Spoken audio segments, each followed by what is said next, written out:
mudah-mudahan namanya kalau udah di Jebret Media itu kan berkembang. Bajak membajak tuh tinggi. Oh, bajak. Iya, dan bahkan bisa dari orang dalam yang mau ngebajak. Wah, makanya, itu bahaya banget. Tapi daripada ngebajak-bajak nih ya, mau cari tahu, mendingan ikut Jebret Media Workshop. Karena di sini Bang Valen bakalan buka-bukaan kan, gimana caranya bisa jadi platform digital yang luar biasa, bisa sebesar ini. Nah, Intan, apa Bang? Ini saya dengar-dengar yang mulia, yang saya hormati, yang saya kagumi, dan yang disegani oleh pihak-pihak pertelevisian karena apapun yang dipegang oleh beliau itu sukses. Sekarang beliau itu menjadi Direktur Programming SCM. SCM itu membawahi ada Indosiar, kemudian juga ada SCTV dan segrup juga dengan video. Video. Bukan hanya olahraga, Intan. Ada macam-macam ya Bang ya? Beliau juga ini kalau kalian tahu Lesti dan Rizky Bilar. Oh iya, Lesti Bilar. Lesti itu kan juga jebolan acaranya beliau. Iya. Rizky Bilar ini jebolan yang kurang terkenal. Tapi karena kenal sama ibu ini, sekarang ngetopnya Intan. Wow, iya Rizky Bilar tuh di mana-mana beritanya tentang Rizky Bilar dan Lesti, Bang. Dan sekarang semua proses sampai nikahan ini diliput. Dan satu lagi, beliau ini juga waktu itu pasang suara ketika Valentino Jebret itu katanya kenapa nggak diganti aja. Iya itu pro dan kontra ya Bang ya waktu itu. Tapi kita nggak mau nanya itu hari ini. Yang kita mau tanya adalah Sports Program Outlook 2021, 2022. Intan boleh nggak kita coba sapa ya? Kita sapa Bu Siwi udah join ya sama kita ya. Halo Ibu Harsiwi Ahmad. Halo, apa kabar? Halo Bu Siwi, apa kabar? Baik Bu. Ibu apa kabar? Alhamdulillah baik sekali, terima kasih. Ibu ini dengan Intan di sini Bu. Ibu ini namanya Intan. Intan Bu. Oh iya Intan, halo Intan. Halo Bu. Sebelum kita mulai Ibu Intan mau curhat sedikit Bu. Apa itu? Coba kamu berapa kali ditolak di program? Ibu, saya mau dong Bu masuk program Bu. Saya ini orangnya loyal Bu, terus mau kerja keras, mau belajar Bu. Kan tadi Ibu banyak banget bikin maju dan bikin besar orang-orang yang lainnya. Bang Valen udah. Semangat banget sih. Enggak, kan Bang Valen udah besar, Kak Maria Valen udah besar, Rizky Bilar udah besar, Intan belum besar nih Bu. Oh gitu ya, gitu. Waduh, luar biasa nih.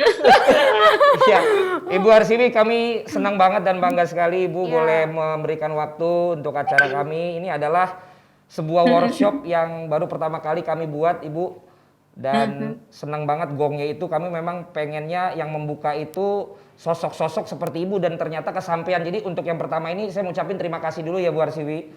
Aduh, sama-sama. Saya juga terima kasih loh. Saya diundang, bisa sharing nanti. Siapa tahu ilmu saya bisa memberikan manfaat untuk teman-teman semuanya yang ada di sini. Dan aku lihat muda-muda semua loh, Jebret ya. Iya. Amin. Tapi kemarin Ibu banyak juga waktu saya posting foto Ibu Harsiwi. Banyak yang malah bertanya teman-teman jurnalis juga gitu. Ibu Harsiwi tuh usianya sebenarnya berapa ya? Kok muda sekali katanya gitu. Ayo. Wah, ini penjilat nih. Bukan saya Bu, orang lain. Tapi bener loh Bu, kelihatan masih cantik banget, masih fresh banget. Kalau kamu ketahuan banget udah ngarep. Enggak, tapi ini bener Bu, Baik. Itu kalau di TV langsung ini res. Ayo lo nggak boleh res tahu. Res. Enggak Bu, saya jujur kok Bu. Bu Harsiwi kita kan mau ngobrol juga nanti dengan para peserta. Dan kita juga mau membahas tentang outlook dari program sport di 2021-2022. Sebelum kita mulai ngobrol-ngobrol juga mungkin Ibu Harsiwi juga ada yang mau di-share dulu nggak Ibu kepada kita semua? Oh, saya mau share dulu ya, tapi biasa nanti aku kalau kepanjangan di stop aja. Oh iya, tapi tapi yang jelas saya mau memberikan insight kepada ini teman-teman yang di sini muda. Selamat siang semuanya. Selamat siang, mudah-mudahan pertemuan ini menjadi pertemuan yang baik ya untuk kita bersama. Saya bisa membagi ilmu, termasuk teman-teman juga bisa mendapatkan ilmu meskipun ya mudah-mudahan bermanfaat lah ya. Apalagi ini aku lihat semuanya nih orang-orang muda-muda semua dan ini adalah tadi ya dikatakan Jebret Tim. Nah berarti sama dong saya juga Jebret Tim kok, tenang aja. Gitu. Nah. Mungkin saya mengulas mengenai sport di TV dulu ya, teman-teman ya. Jadi kan ada pertanyaan misalnya, apakah program sport itu masih menarik untuk TV gitu? Nah, masih, ya, masih sangat menarik. Jadi masih sangat menarik karena sport itu adalah salah satu variasi program di TV di tengah banyaknya program-program ya. Dan tentunya kenapa juga sport menjadi menarik karena 50% penonton Indonesia adalah laki-laki, ada 50% perempuan. Ini kisarannya ya. Jadi 50% perempuan, 50% laki-laki. Nah, laki-laki ini kan tontonannya pasti nggak semuanya sinetron kan. Ada juga sih yang suka sinetron, ada juga FTV, ada juga suka dangdut, tetapi mereka juga menyukai tayangan-tayangan sport. Oleh karena itu program sport masih sangat menarik untuk TV. Bahkan kemarin kalau kita lihat misalnya Olimpiade, ya Olimpiade datanya menunjukkan bahwa pas lagi Indonesia main badminton itu share-nya bisa hampir 30%. Artinya apa? 30% orang yang menonton TV saat itu nontonnya adalah nonton tadi pertandingan sport Indonesia melawan negara-negara lain tersebut. Kemudian juga pada saat Copa America kita tayangin di dini hari loh itu ternyata share-nya 33%. Itu belum pernah nih Copa America pagi-pagi sampai 33% orang yang nonton TV saat itu adalah nonton Copa America. Itu Bung Jebret ya yang jadi presenter ya. Terus banyak diproteskan. Protes pula ya. Nah, itu ternyata 33% loh. Artinya apa? Keren banget. Belum Piala Eropa kemarin ya, Piala Eropa yang ada di RCTI, kemudian juga sport-sport yang ada. Oh ini Piala Menpora aja yang kita kemarin jeda Piala Menpora ternyata finalnya itu 26,6% penonton di prime time selama 4 jam itu nontonnya adalah Piala Menpora. Wow. Nah jadi kita sangat antusias nih, apalagi nih sebentar lagi kita akan mulai dengan Liga BRI Liga 1 ya, tentunya sangat menarik. Nah tetapi ada tetapinya nih kalau TV, kan nggak bisa semena-mena kalau TV itu karena yang nonton itu begitu kompleks, bukan hanya laki-laki tapi ada perempuan, ada remaja, ada anak-anak dan sebagainya. Lalu yang menarik itu seperti apa tayangan bola? Nah yang pertama adalah kalau kita lihat lokal atau internasional, biasanya lokal akan lebih menarik. Jadi penontonnya lebih banyak lokal. Tapi bukan berarti yang internasional tidak banyak yang nonton. Yang internasional terutama adalah event-event besar itu pasti banyak yang nonton. Terus kemudian yang ada pemain Indonesianya. Nih sama-sama bulu tangkis. Ada yang main Indonesia sama tidak. Pasti yang Indonesia akan ditonton. Itu kalau TV ya. Kemudian yang kedua adalah sportnya apa nih? Sport yang populer di Indonesia. Pertama adalah bola. Nah, jadi udah pas banget nih yang suka bola nih. Yang pertama adalah bola.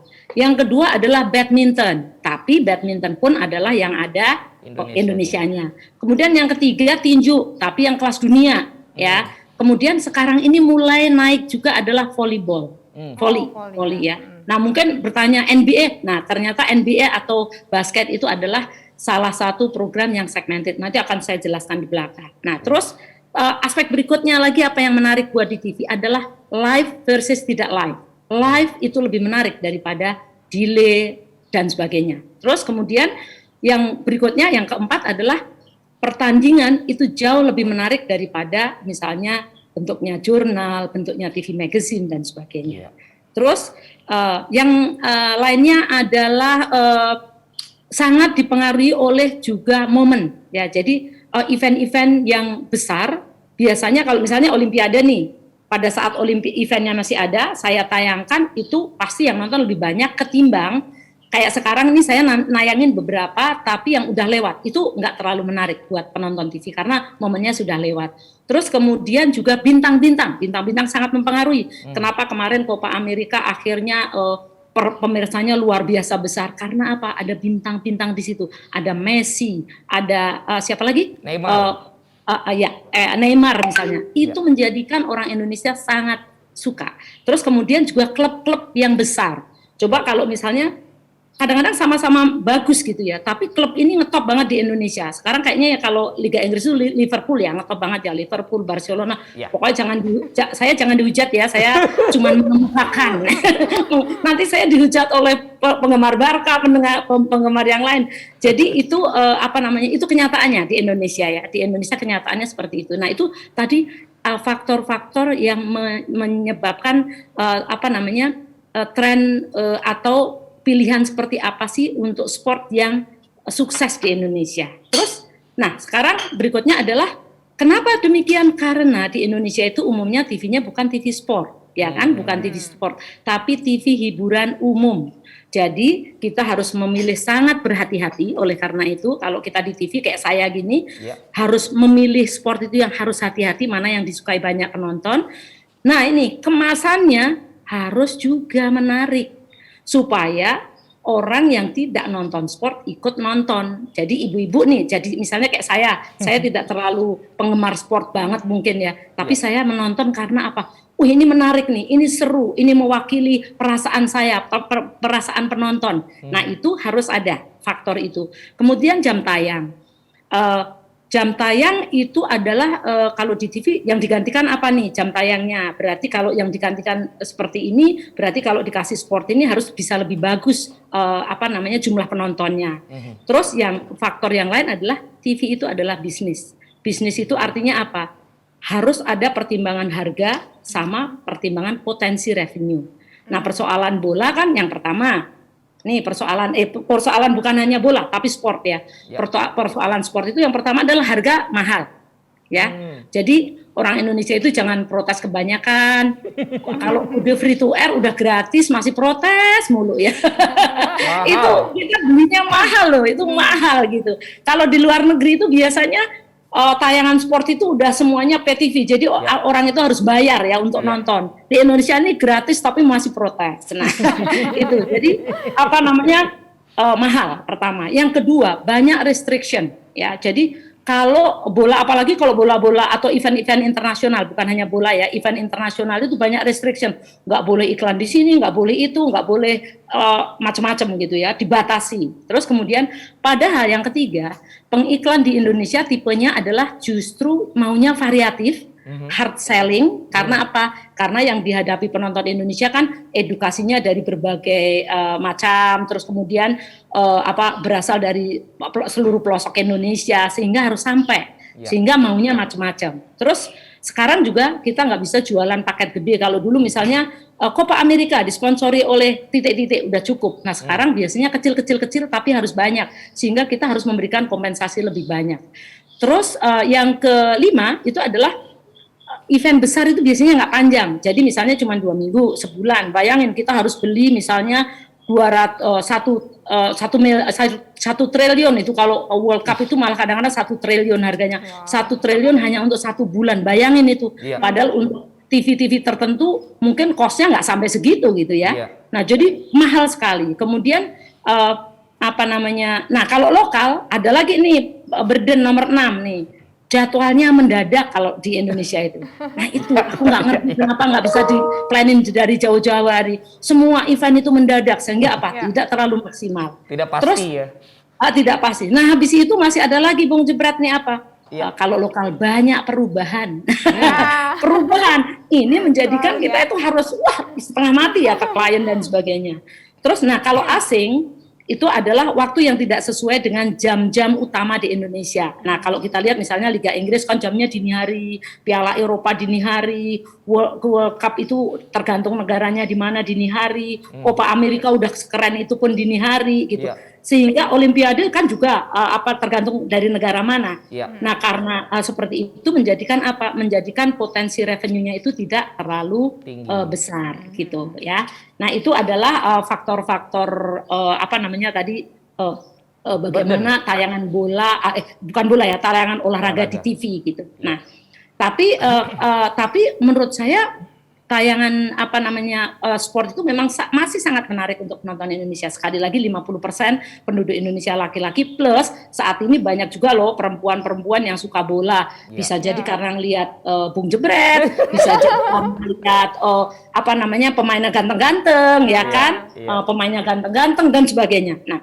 Nah, untungnya kalau kan saya bekerja di SCM, di mana di SCM itu ada Indosiar, SCTV, ada O Channel. Kalau di sini teman-teman belum tahu, kemudian ada juga video seperti tadi disampaikan oleh Bung Jebret. Jadi di grup kami punya banyak TV besar dan juga ada juga OTT online. Nah, jadi misalnya kayak Indosiar, kita tetap mengambil tahun depan itu BRI Liga 1 meskipun di era pandemik. Tapi tadi ingat, tadi ada kemasan di mana kalau misalnya di era pandemi ini nggak ada yang nonton di stadion, gimana cara mengemasnya supaya penonton di rumah itu seolah-olah menonton, di situ penontonnya banyak.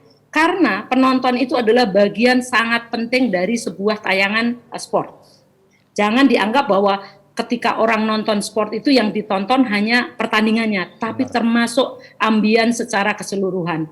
Jadi makanya kita kalau di TV itu selalu pengen, kalau ada penonton cantik di shoot, ada yang pegang logo Indosiar di shoot, kemudian kita harus minta nih, ini Bung Jebret ini kalau males, saya selalu ngingetin, Bung Jebret kenapa males? Itu disapa itu, sampai apa namanya, penduduk dari mana, ada apa tukang bakso, tukang soto, tukang ini, kemudian kecamatan-kecamatan disapa, provinsi-provinsi disapa, kemudian kalau ada yang cantik dikomentarin, ada keluarga, wah keluarga bahagia sedang menonton, dikomentarin. Itu yang membuat apa? Membuat penonton itu dekat. Ya. Jadi karena kita itu ngerasa dekat, maka yang ada di rumah itu ngerasa juga, wah saya juga bagian dari pertunjukan tersebut. Bahkan kalau saya di rumah, bagaimana perasaan saya kalau saya ada di lapangan itu melihat banyak orang, lihat ada yang pegang ini, ada yang bilang misalnya tukang bakso bersatu, ada dari kecamatan bla bla bla bersatu. Nah, itu keren banget gitu. Makanya itu perlu disapa. Mungkin kesannya apa sih gitu, tapi itu penting banget kalau untuk tayangan TV untuk mendekatkan penonton dengan yang ada di lapangan. Berarti Ibu nonton juga ya? Oh, saya nonton semuanya, bahkan ini Bung Jebret. Jadi saya udah bisa menganalisa loh, misalnya bola nih. Kenapa ini timnya gede, tapi kenapa sih yang nonton nggak banyak? Tapi ada tim-tim tertentu yang nonton banyak. Apa coba, Bung? Misalnya gini, tapi saya nggak mau sebutin klubnya ya. Ini mainnya bagus, tapi mainnya di tengah mulu karena saking kuatnya kan. Main di tengah mulu, sehingga kan Bung Jebret nggak pernah bilang cep, nggak pernah bilang gitu dong. Terus karena di tengah mulu kan, ya perasaan penonton oke, bola ini di tengah mulu, jadi nggak ada serunya. Tapi begitu ke gawang sini, dikomentari dengan berapi-api, orang akhirnya apa? Perasaannya terbawa. Jadi nonton gitu loh. Itu kayak kalau perasaan saya nonton di stadion bakalan saya begitu gitu loh. Nah, jadi saya sampai sudah bisa menganalisa seperti itu Bung Jebret. Jadi jangan salah ya. Jadi aku balik tadi ya. Jadi kalau kita di grup di SCM itu Indosiar itu akan BRI Liga 1. BRI Liga 1 bahkan dikembangkan nanti menjadi game Fantasy League oleh tim video. Terus kemudian kita mau mengembangkan lagi tinju dunia. Gelar tinju dunia gitu. Nanti kita tanggal 22 ada Manny Pacquiao. Terus kemudian event-event bola lokal itu fokusnya di Indosiar. Lalu SCTV itu bola-bola yang internasional. Jadi fokus di kompetisi klub Eropa. Jadi yang belum tahu misalnya UEFA Super Cup, Champion League tadi malam ada ya. Tadi dini hari kemarin apa tadi malam ya tadi. Terus kemudian European League itu semuanya ada di SCTV, termasuk misalnya UEFA Conference League, itu di O Channel, tapi nanti finalnya akan simulcast dengan SCTV. Kemudian UEFA Youth League itu juga tayang, kita ambil itu tayang juga di O Channel. Nah, sekarang bahkan O Channel kita mau fokuskan di sport nih, makanya kalau misalnya teman-teman lihat O Channel ini makin banyak sportnya. Karena apa? Karena kita mau fokus juga di sport, plus supaya kalau kita beli paket-paket sport itu yang game-games yang tidak bisa ditayangkan di TV besar, itu bisa ditayangkan di O Channel, sehingga reach-nya akan semakin besar dan orang-orang yang kan saya suka klub ini tapi kok nggak ditayangin ya udah jadi bisa nonton di O Channel. Gitu. Oh, dibagiin ya. Betul. Nah yang Bung, yang semakin kerennya adalah apa? Karena kita punya video. Jadi ini adalah OTT, saat ini adalah OTT lokal terbesar di Indonesia. Bahkan kemarin itu waktu Olimpiade itu luar biasa membahana lah pokoknya si video ini ya. Sehingga nanti dengan video ini juga semua sport yang ada di SCTV, Indosiar, O Channel tayang di video. Bahkan video ini juga bisa mengakuisisi atau membeli sport-sport yang tidak bisa tayang di TV. Yang niche itu yang segmented, misalnya kayak basket. Karena kan kalau di TV segmented, ini tayang di sana. Terus kemudian NBA kan dibeli. Terus kemudian volley internasional, volley lokal, balap motor. Terus kemudian ada lagi FNL, ada WTA, ATP, ada tenis macam-macam lah ya, macam-macam ditayangkan di di O Channel, di ini ya, di O Channel tadi. Di video. Nah, bahkan tadi saya sempat lihat datanya dari teman-teman video, ternyata pada saat Olimpiade itu video place-nya itu naik 206%. Penontonnya, kenaikan daily watchers-nya itu 10 kali lipat. Untuk sport content itu 10 kali lipat. Terus menjadikan video itu top number 1 in all categories di Apple Store di bulan Juli.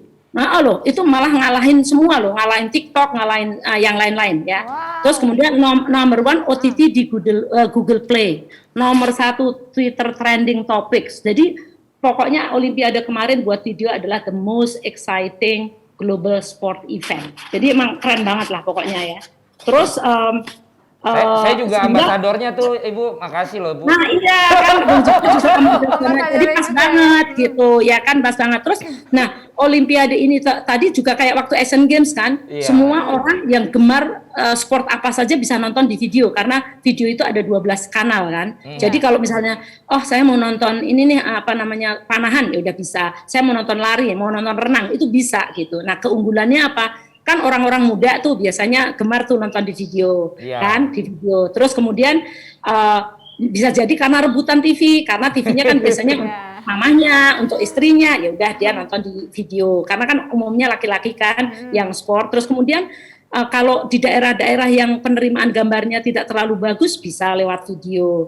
Terus bisa nonton di mana saja, di jalan. Wah, saya lagi naik mobil, tapi lagi ada pertandingan ini, nggak bisa nonton depan TV, bisa nonton di video. Terus bisa ngulang lagi kan, tadi pertandingan tertentu aku belum terlalu aku mau tonton lagi, bisa diulang. Selain itu kalau pas nonton, ini agak bosen nih, aku mau pindah, itu bisa pindah kan begitu. Jadi itu fleksibilitas itu dan juga interaktiviti itu yang menyebabkan OTT seperti video itu sangat digemari, khususnya adalah untuk orang-orang muda ya. Nah, keindahan lain adalah video itu, karena kita punya TV besar sehingga promonya bisa ditayangan di SCTV, di Indosiar, di O Channel, sehingga itu saling membantu gitu. Belum lagi kan kalau di grup kita ini kita punya juga kanal-kanal media KLY Group itu ya, ada bola.com, bola.net, merdeka.com, liputan6.com, sehingga promo pemberitaan semuanya itu bisa ditayangkan di media tersebut. Nah, terus pasti Bung Valen nanya nih, jadi gimana nih Bu kehadirannya new media kayak OTT? Kan OTT nggak hanya video nih, macam-macam gitu ya. Nah, itu gimana? Nggak apa-apa. Kalau sekarang ini malah justru seperti tadi saya sampaikan, antara TV sama OTT itu saling melengkapi gitu. Betul sekali bahwa kelebihan-kelebihan OTT tadi saya sampaikan, tetapi sebenarnya masih ada juga burden di Indonesia. Karena apa? Status Indonesia yang pulau-pulau, terus kemudian faktor sosial ekonomi, faktor pendidikan, faktor usia. Orang usia kan kalau nonton harus rumit-rumit susah ya, dengan pokoknya yang penting gratis gitu kan. Terus kemudian faktor bandwidth, ya bandwidth kan di Indonesia bisa putus-putus dan sebagainya kan. Terus kemudian harus berlangganan, harus bayar. Belum kalau langganan harus bayar kuota. Nah itu sehingga OTT itu juga harus memikirkan betul antara reach sama cost yang harus dibeli. Sehingga sampai saat ini yang paling penting itu apa? Gandengan tangan. Seperti ini harus gandengan dulu, karena kalau nggak gandengan dulu OTT itu juga nggak akan dikenal. Jadi gandengan tangan misalnya nayangin bareng-bareng ya. Terus kemudian berbagi tayangan yang ini ditayangin TV, yang ini ditayangin di OTT tersebut. Terus sehingga apa?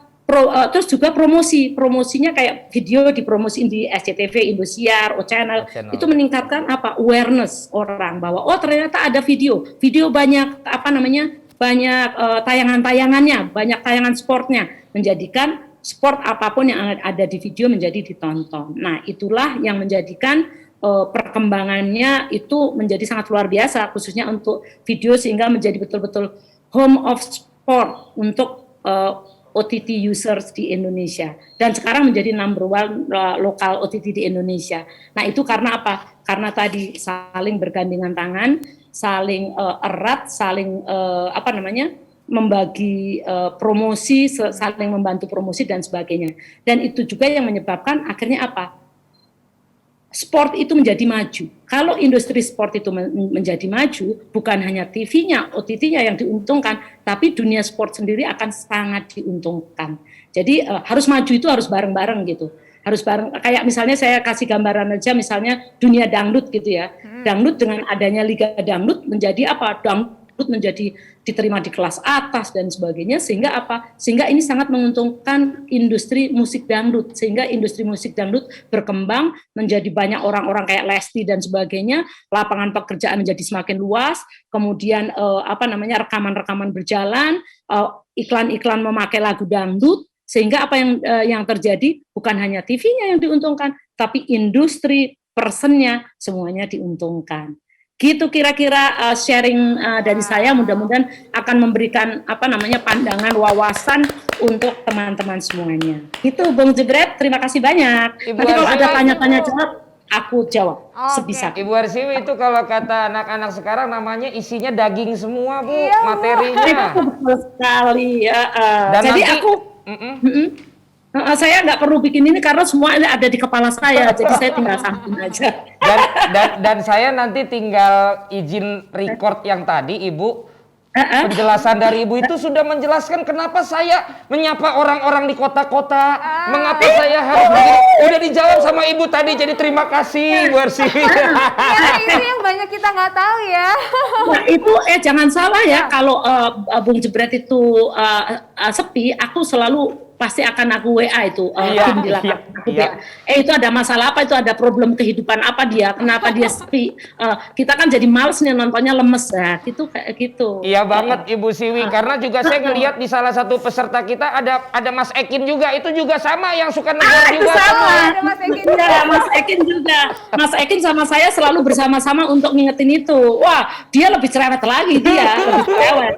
Kalau saya masih nggak terlalu galak lah ya. Wah, dia galak banget dia. Wah, apa itu? Waduh, seru deh pokoknya.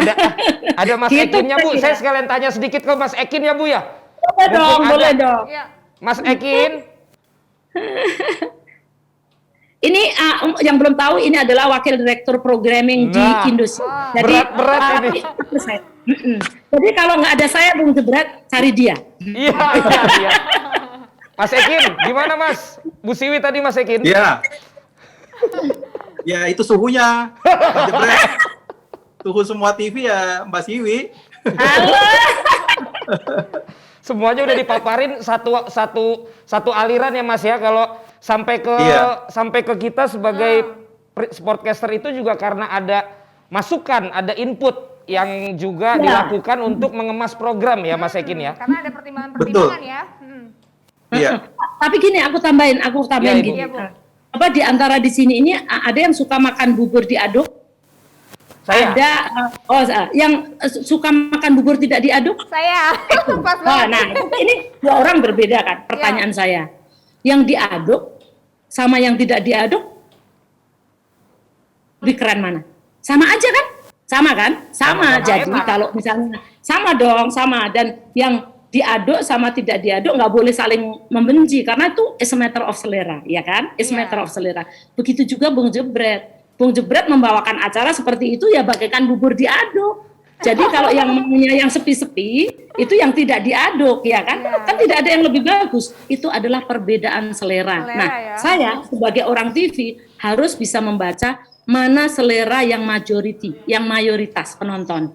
Nah, biasanya mayoritas penonton itu adalah the silent majority. Silent majority itu bisa dirasakan. Kalau saya sebagai orang TV kan banyak toolsnya ya, melakukan riset, melakukan interview, pengamatan, mengasah empati dan sebagainya. Nah itu the silent majority itu yang harus dibaca oleh otak dan oleh hati kita gitu. Jadi antara yang suka gaya Bung Jebret sama tidak Bung Jebret, nggak usah ini, nggak apa-apa, itu cuma perbedaan gaya. Sama kayak ada orang suka warna merah sama biru, apa yang suka warna merah lebih bagus dari biru kan nggak juga. Iya. Itu that's only perbedaan selera. Iya, Gitu. Orang sama-sama merah aja suka berantem, Bu. Liverpool sama Manchester United aja sama-sama merah suka berantem. Padahal merah dua-duanya ya. Nah, pertanyaannya adalah perbedaan selera itu nanti akan tergantung waktu pada waktu. Yes. Jadi waktu tertentu mungkin selera seperti ini yang disukai. Kan ada tren-tren kan? Ya. Ada selera merah yang lagi ngetren. Nanti suatu hari ada yang biru genting ngetren, Ya. kuning genting ngetren. Jadi tidak ada yang lebih bagus, lebih jelek, Ya. tapi perbedaan tadi selera. Jadi kita Baik. bersahabat aja ya kan? Baik. Berteman aja. Ya, Mas Ekin, ini ada pertanyaan ke Bu Siwi, Mas Ekin. Nggak perlu ya. Baik, Mas Ekin, Wakil Direktur Programming SM. Terima kasih, Mas Ekin.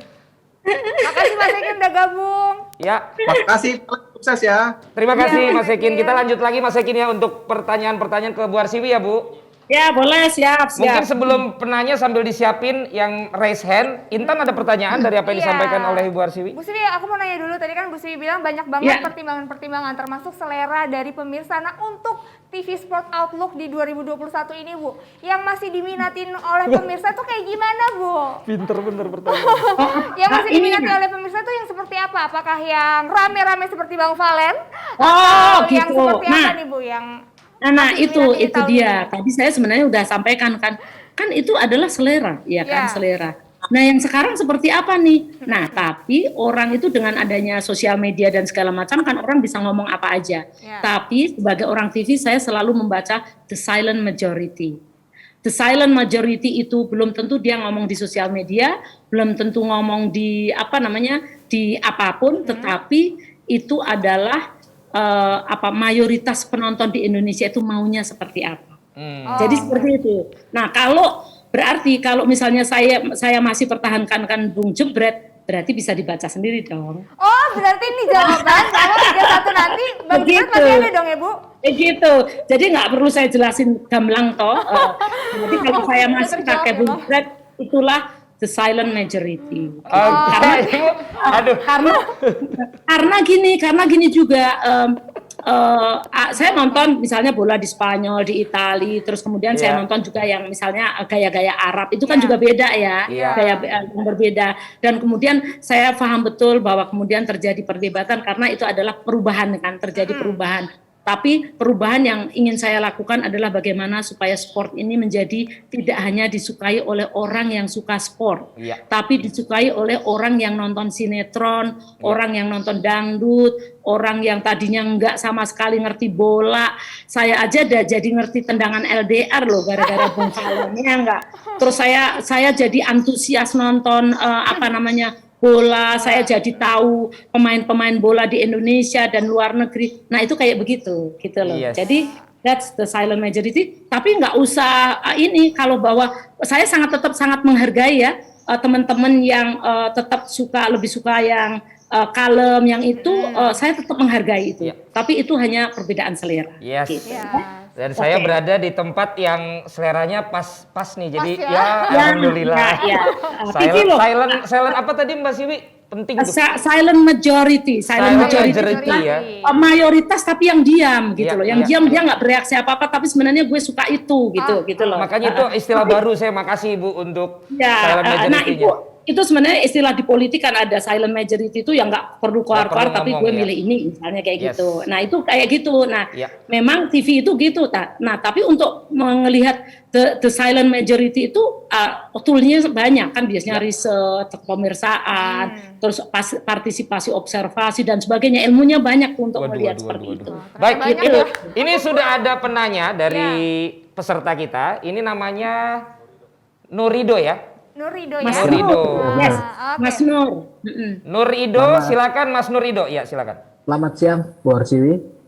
Siang Mas Nur. Saya Nurido dari Surabaya. Jadi saya itu ada 2 pertanyaan ya, Bu. Cuman yang pertama itu tadi sudah dijelasin sama Bu Arsiwi yang terkait kenapa Bung Jebret ini masih dipertahankan terus. Iya betul. Kalau cuman yang saya tangkap tuh mungkin yang ditangkap ya mungkin yang ibu-ibu nonton sinetron atau yang tidak pernah nonton bola gitu, Bu. Berarti ya segmentasinya ya, Bu ya. Oh enggak Mas. Terus ya. Pertanyaan satu lagi ini Mungkin ini saya baru baca ya Bu di Instagram, baru 15 menit yang lalu pas Ibu presentasi pertama itu. Ini apa benar Bu jadwal BRI Liga 1 2021 itu akan dibuat 3 kali dalam 1 hari Bu? Apakah benar itu ya? Setahu saya itu jam 3, jam 6 sama jam 9-nya. Dan kemudian apakah dari pertimbangan jadwal itu yang ngatur itu dari PT LIB kerjasama dengan SDM atau mungkin SDM-nya yang minta dalam 3 kali sehari Bu? Oke, siap. Mantap pertanyaannya Mas Nurdin. Terima kasih. Itu dulu aja, Silakan, Ibu. terima kasih Bu. Ya, oke. Terima kasih Bang Valen sama Kak Intan juga. Bang Valen, aku langsung jawab ya. Iya, Ibu. Silakan Bu. Mas Nur, terima kasih. Piye kabare Mas Nur, Surabaya? Masih aman ya? Alhamdulillah Ya, aman. Alhamdulillah ya Mas. Oke, Mas, yang pertama tadi Bung Jebret udah aku jawab ya. Udah aku Ya, terangkan sudah. tadi ya. Terus kemudian yang kedua, apakah itu hanya untuk menarik penonton sinetron dan sebagainya? Enggak. Karena kan gini, ketika Bung Jebret itu mengemuka dengan gayanya dia ketika memandu bola misalnya, kan saya tetap nonton, mutu nggak nih yang disampaikan gitu loh. Tapi bahwa kemudian ada flavornya dari kecamatan ini, kecamatan itu, tukang bakso, tukang ini, kemudian dengan gayanya itu adalah flavor. Tapi kan inti utamanya Bung Jebret nggak mutu. Mengomentari bolanya kan nggak mutu, tetap ada mutunya gitu ya. Tapi mungkin untuk misalnya untuk penggemar yang telek bola atau yang terbiasa dengan gaya bukan gayanya Bung Jebret, bisa jadi merasa nggak nyaman gitu. Tetapi saya pengen bagaimana caranya supaya tadi silent majority atau orang yang paling banyak suka tapi diam itu saya serve, karena sekali lagi TV itu harus nonton, harus nyari jumlah penonton, harus nyari penonton. Nah, kadang-kadang kita menganggap bahwa penonton TV itu hanya kayak kita. Salah. Karena penonton TV itu, bayangkan, penonton TV itu complicated sekali. Mas kalau lihat bahwa dari status sosial ekonomi aja, penonton Indonesia itu ada A, B, C, D, E. Gedenya di mana nih? Di C. Ya, C itu tengah-tengah, ya kan? Terus kemudian penonton dari usia anak-anak, dewasa, tua, tua banget dan sebagainya. Terus dari jenis kelamin, laki-laki, perempuan, dari sisi tempat tinggal, ada yang di Jakarta, tapi ada yang di desa-desa dan sebagainya. Kita nih seorang TV itu harus bisa membaca semua itu, kemudian merangkum kemudian diwujudkan dalam bentuk tayangan TV. Begitu Mas. Jadi kalau misalnya ini saya umpamakan misalnya saya nayangin dangdut gitu ya. Dangdut itu kenapa dangdutnya kayaknya nyanyinya dikit tapi ada lucu-lucunya, ada ini, ada bajunya diperhatikan, musiknya diperhatikan, karena aku mau merangkul penonton yang jauh lebih luas, bukan hanya yang suka dangdut. Kalau yang suka dangdut kok kecil nanti, tapi begitu luas, yang nonton banyak, akhirnya apa? Akhirnya industri dangdut sendiri itu menjadi beruntung dengan kemasan yang kita buat. Begitu juga tadi saya umpamakan sport juga begitu. Kalau sport itu yang nonton lebih luas, nggak hanya penggemar sport, yang terjadi adalah yang beli t-shirt klub-klub akan ibu-ibu ikut beli, mbak-mbak ikut beli, mas yang nggak suka bola ikut beli, terus yang tadinya nggak nonton ke lapangan ikut nonton ke lapangan bersama anak-anaknya dan sebagainya. Akhirnya kan menjadi luas sekali kan. Akhirnya yang beruntung siapa? Nggak hanya TV loh, tapi industrinya akan beruntung itu ya, Mas. Terus tadi untuk Liga BRI Liga 1 ya. BRI Liga 1, betul sekali, kita itu ingin menciptakan weekend itu adalah hari BRI Liga 1. Di mana weekend itu adalah Jumat, Sabtu, Minggu, kita ingin membentuk habit penonton di Indonesia bahwa Jumat, Sabtu, Minggu itu adalah nonton bola, nonton BRI Liga 1. Nah, karena waktu yang nggak bisa panjang kan, karena ini kan kita mulai Agustus nih, tanggal 27 nanti mulai, terus kemudian paling berakhir nanti misalnya April atau Mei. Nah oleh karena itu tidak bisa setiap minggu itu Jumat, Sabtu, Minggu hanya 2 kali pertandingan, karena kan mengingat banyak aspek-aspek ya. Nah oleh karena itu kita pengen juga bagaimana supaya Jumat, Sabtu, Minggu kalau bisa 3 pertandingan, terutama adalah untuk yang Sabtu, Minggu. Dengan 3 pertandingan di blok itu menjadikan orang itu akan stay di situ dan akan menjadikan bola way of life gitu loh. Jadi kayak lifestyle saya kalau Sabtu Minggu saya nonton bola gitu loh. Yeah. Nah, terus kemudian ini penting banget juga nih untuk bola supaya orang-orang bola juga tahu nih bahwa akhirnya nanti kalau bola udah jadi way of life di weekend, yang terjadi bisa loh bola itu ngalahin sinetron loh, Mas. Iya dong. Kalau bola udah ngalahin sinetron, bisa dibayangkan itu kan. Amin. Betapa besarnya industri bola di Indonesia. Amin. Nah, jadi yang ngatur itu siapa? Ya kita bersama LIB. Kita mempunyai standpoint yang tadi seperti itu, kemudian LIB juga, oh ya yuk kita sama-sama kita bangun. Jadi yang menentukan jadwal pertandingan dan sebagainya adalah karena kita berpartner ya, jadi pelaksana bola sama yang menayangkan. Sehingga berpartner itu kan harus saling menguntungkan. Jadi yang satu untung, yang satu juga untung. Kalau dua-duanya untung, yang terjadi adalah nanti yang untung akan makin banyak, sama industrinya itu kalau berkembang bergulir itu akan semakin keren. Kira-kira itu Mas Nur. Makasih Ibu Arsiwi, jelas banget ya penjelasannya. Jadi untuk partnership itu jadwal harus saling berkomunikasi ya Bu. Yang penting hasil pertandingannya nggak boleh diatur. Kalau jadwalnya ya Bu ya. Iya betul. Kita lanjut lagi Ibu. Ini banyak sekali penanyanya nih. Kita coba sapa lagi. Halo, dengan siapa di mana? Rizakti Rahmatika Cintaka di Tangerang Selatan. Oke. Selamat siang, assalamualaikum, salam sejahtera, namo buddhaya, om swastiastu kepada seluruh jebreters di seluruh Indonesia. Wow. Pertanyaannya. Salam sehat juga untuk Bung Valen dan Mbak Intan Somadina dan Ibu Harswi Ahmad, Kepala Programming Surya Citra Media. Saya ingin bertanya kepada Ibu Harsiwi Ahmad. Ya. Berbicara tentang tayangan bola luar negeri, kebanyakan 2 hingga 3 match per pekan di seluruh TV nasional, yang 1 match, paling banyak 4 match per pekan. Tahun 2012-2013, media Nusantara Citra menyiarkan Premier League sampai 6 pertandingan.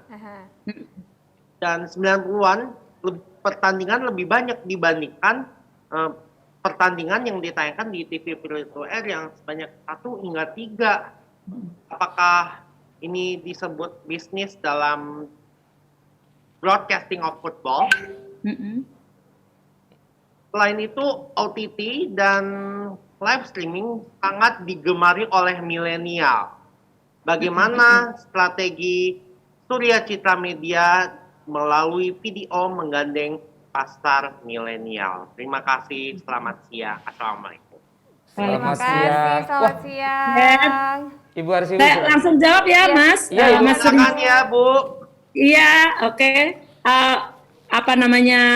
Terima kasih banyak, pertanyaannya keren ya. Oke, bola internasional, terus kemudian kalau tahun ini kan sekarang ini paling 4 pertandingan ya per minggu, tapi tahun-tahun sebelumnya tadi Mas sejarahnya bagus juga tuh, tahun 2012 lebih banyak, tahun 2009 lebih banyak lagi gitulah. Bahkan kalau kita runtut ke belakang kan lebih banyak lagi gitu ya Mas ya. Nah, itulah yang namanya perkembangan dunia TV ya. Perkembangan dunia TV itu dipengaruhi oleh banyak hal. Yang pertama adalah TV makin banyak ya kan, sehingga ketika TV makin banyak maka persaingan program itu akan semakin ketat. Ketika persaingan program akan semakin ketat maka akan terjadi tarik ulur karena masalah harga ya. Saya lanjutkan yang kedua nih. Yang kedua adalah kenapa kemudian banyak sekali yang kalau dulu bisa banyak sekarang tidak terlalu banyak. Karena apa? Faktor kedua, harga.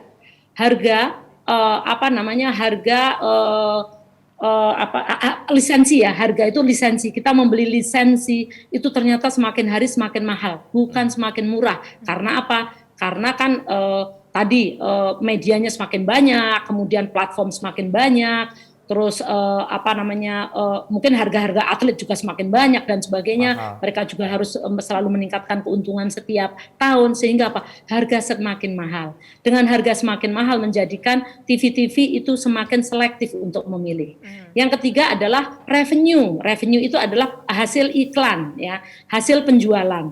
Hasil penjualan tadi saya sampaikan bahwa di Indonesia ini pengiklan itu lebih suka jualannya itu lebih hard selling.